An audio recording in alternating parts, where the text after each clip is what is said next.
Magluluto tayo ng munggo sa mga lods. Lagyan natin ng manok. Try natin. Masarap talaga to. Magigisa na tayo mga lods. Yan po mga lods. Ginigisa na po natin yung bawang. Lagyan natin ng sili. At ilalagay na natin din ng manok niyan para masarap. Pagkatapos niyan, ilalagay natin yung munggo para masarap. Yan. Sarap talaga ng munggo.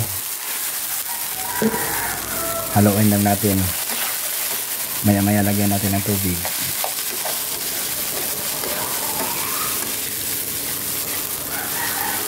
Yan. Sarap. Lagyan natin ng tubig para mas masarap. Antayin lang natin yan. Maya-maya. Luto na rin yan. Lagyan ko na rin na magic sarap para masarap. Yan. Kunti na lang mga lods. Luto na yan. At ito na siya. Yan. Sarap. Yummy.